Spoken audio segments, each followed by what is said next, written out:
ಕಣ್ಣು ಮುಚ್ಚಿಕೊಂಡು ಗಾಡಿ ಓಡಿಸುತ್ತಾರೆ. ಬೋರ್ಡ್ ಮೇಲೆ ಬರೆದಿದ್ದನ್ನು ಒಂದಿಂಚು ತಪ್ಪಾಗದಂತೆ ಹೇಳುತ್ತಾರೆ. ಬಣ್ಣ ಯಾವುದು, ಯಾವ ಅಂಕಿಯ ನೋಟು ಪ್ರತಿಯೊಂದನ್ನು ಕಣ್ಣಿಗೆ 3 ಪದರ ಬಟ್ಟೆ ಕಟ್ಟಿದ್ದರೂ ತಪ್ಪೇ ಆಗದಂತೆ ಹೇಳುತ್ತಾರೆ. ಬೆಂಗಳೂರು. ಡಾಕ್ಟರ್ ಹುಲಿಕಲ್ ನಟರಾಜ್ ಇವರ ಈ ಶಕ್ತಿಯನ್ನು ಕಂಡಂತಹ ಜನ ಡಾಕ್ಟರ್ ಹುಲಿಕಲ್ ನಟರಾಜು ಅವರು ಪವಾಡ ಪುರುಷ. ಅವರು ಜನರಿಗೆ ವಿಜ್ಞಾನ ತಿಳಿಸುತ್ತೇನೆ, ಮೂಢನಂಬಿಕೆಗಳಿಂದ ಜನರನ್ನ ಹೊರಕ್ಕೆ ತರುತ್ತೇನೆ ಎಂದು ಹೇಳುವ ಬದಲು ತಾವೂ ನಕಲಿ ಗುರೂಜಿಗಳಾದರೆ ದೊಡ್ಡ ಮಟ್ಟಕ್ಕೆ ಹಣ ಮಾಡಬಹುದು, ಹೆಸರು ಮಾಡಬಹುದು, ಅಭಿಮಾನಿಗಳು ಹುಟ್ಟಿಕೊಳ್ಳುತ್ತಾರೆ ಎಂದೆಲ್ಲ ಮಾತನಾಡುತ್ತಿದ್ದಾರೆ. ಇಷ್ಟೆಲ್ಲ ಟ್ಯಾಲೆಂಟ್ ಇದ್ದರೂ ಡಾಕ್ಟರ್ ಹುಲಿಕಲ್ ನಟರಾಜು ಅವರು ಜನರಿಗೆ ಬುದ್ಧಿ ಹೇಳುವ ಬದಲು ಪವಾಡ ಪುರುಷ ಡಾಕ್ಟರ್ ಹುಲಿಕಲ್ ನಟರಾಜು ಆದರೆ ಲಾಭವೂ ಬರುತ್ತದೆ, ಹೆಸರೂ ಬರುತ್ತದೆ.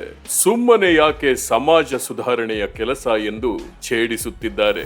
ಕಣ್ಣು ಮುಚ್ಚಿಕೊಂಡು ಗಾಡಿ ಓಡಿಸುವುದು, ಕಣ್ಣು ಮುಚ್ಚಿಕೊಂಡು ಬೋರ್ಡ್ ನಲ್ಲಿ ಬರೆದದ್ದನ್ನ ಒಂದು ಚೂರು ತಪ್ಪಾಗದಂತೆ ಹೇಳುವ ಡಾಕ್ಟರ್ ಹುಲಿಕಲ್ ನಟರಾಜು ಅವರು ಪವಾಡ ಪುರುಷನ ವಿಜ್ಞಾನದ ಮೇಷ್ಟ್ರ.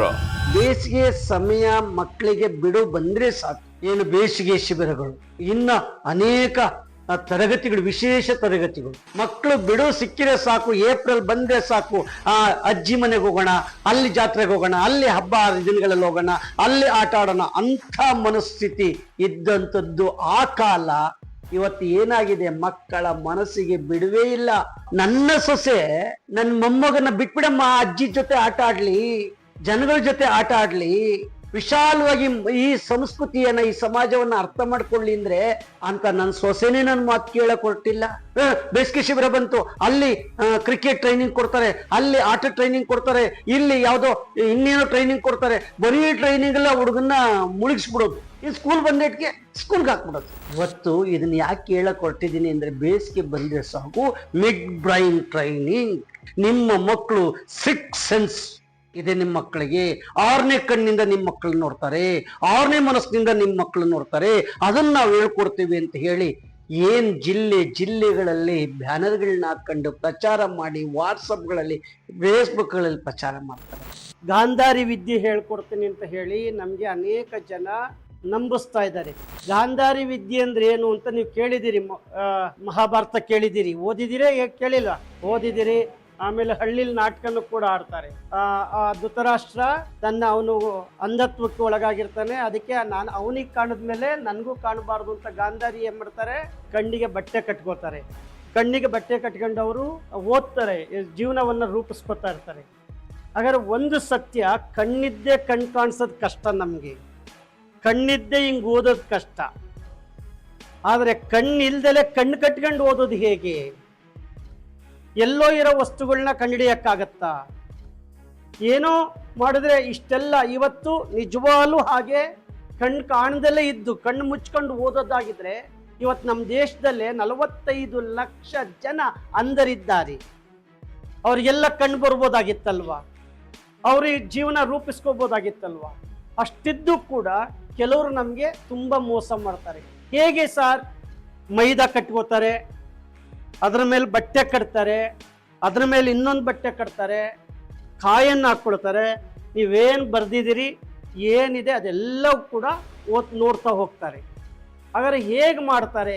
ನನ್ನ ಕೈಲೂ ಸಾಧ್ಯ ಆಗುತ್ತಾ ಇಲ್ವಾ ಅನ್ನೋದನ್ನ ನಿಮ್ಮ ಮುಂದೆ ಪ್ರಾಕ್ಟಿಕಲ್ ಆಗಿ ಒಂದೊಂದೇ ಮಾಡ್ತಾ ಹೋಗೋಣ. ಗೊತ್ತಾಯ್ತಲ್ಲ? ಈಗ ಬೋರ್ಡಿನ ಮೇಲೆ ಬರೆಯೋದನ್ನ ನಾನು ಹೇಳ್ಬೇಕು ನಿಮಗೆ. ನೀವೇನು ಬರೀತೀರಿ? ಯಾರೋ ಒಬ್ರು ಬಂದು ಇಲ್ಲಿ ಬರೀತೀರಿ, ಇದರಲ್ಲಿ ನಿನ್ಗೆ ಏನಾರ ಕಾಣಿಸುತ್ತ ನೋಡು. ಏನ್ ಕಾಣಿಸ್ತಿಲ್ಲ? ವೆರಿ ಗುಡ್, ಹಂಗೆ ಇಟ್ಕೊ ನೀನು.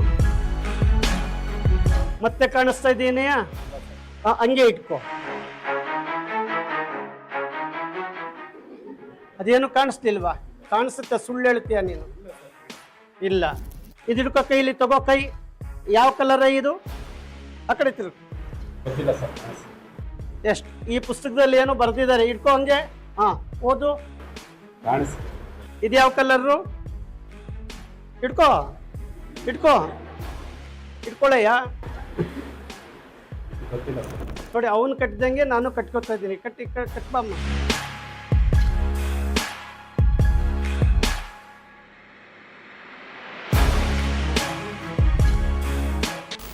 ಒಂದು ಪುಸ್ತಕ ಕೊಡಮ್ಮ, ಕೊಡಿ, ಯಾರು ನೀವು ಒಂದು ಪುಸ್ತಕ ಕೊಡಿ.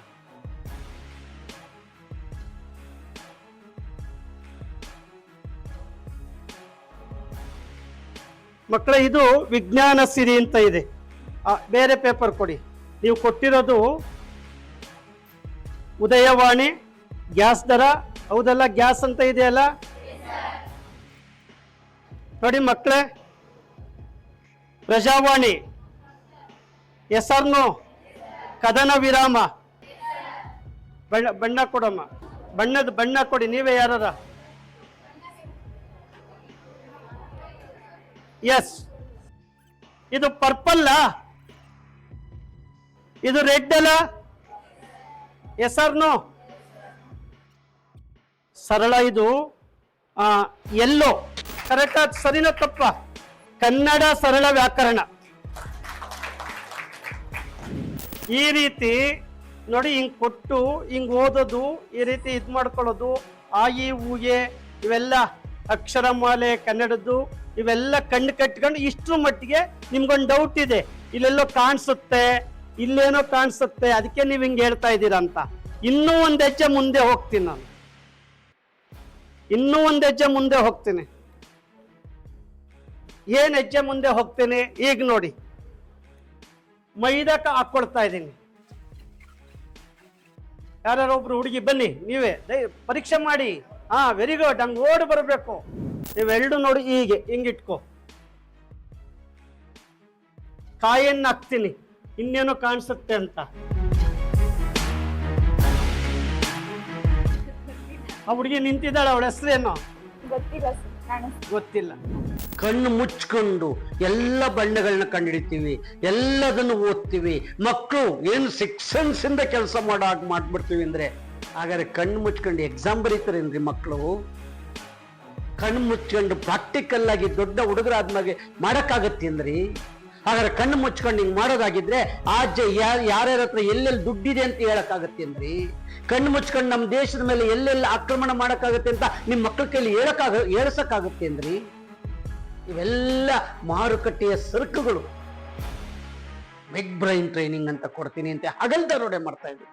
ಸುಳ್ಳದು, ಖಂಡಿತ ಸಾಧ್ಯ ಇಲ್ಲ. ಹಾಗಾದ್ರೆ 25 ವರ್ಷ ಯಾಕೆ ಮಕ್ಕಳು ಸ್ಟ್ರಗಲ್ ಮಾಡಬೇಕು? 25 ವರ್ಷ ಯಾಕೆ ಓದಬೇಕಷ್ಟು? ಫೀಸ್ ಯಾಕೆ ಕಟ್ಟಬೇಕು? ಒಂದೇ ಸರಿ ಹೋಗಿ ಏನು ಓದೋದ್ ಬೇಡ, ಏನೋ ಮಾಡೋದ್ ಬೇಡ, ಹೋಗಿ ಎಕ್ಸಾಮ್ ಬರ್ಸ್ಬಿಡಿ ಕೂತಿದ್ದ ಜಾಗದಲ್ಲಿ. ನಾಣ್ಯ ಹಾಕೊಂಡ್ವಿ, ಮೈದಾ ಹಾಕೊಂಡ್ವಿ, ಆ ಬಟ್ಟೆ ಕಟ್ಕೊಂಡ್ವಿ, ಇನ್ನೊಂದು ಬಟ್ಟೆ ಕಟ್ಕೊಂಡ್ವಿ, ನಾವು ಓದ್ತಾ ಇದೀವಿ ನೋಡಿ. ನೀನ್ ಬರ್ದಿದ್ದಲ್ಲ, ಇಲ್ಲೇ ತಾನೇ ಬರ್ದಿರೋದು? ಇಲ್ಲ, ಇದೇ ತಾನೇ? ಬೆಂಗಳೂರು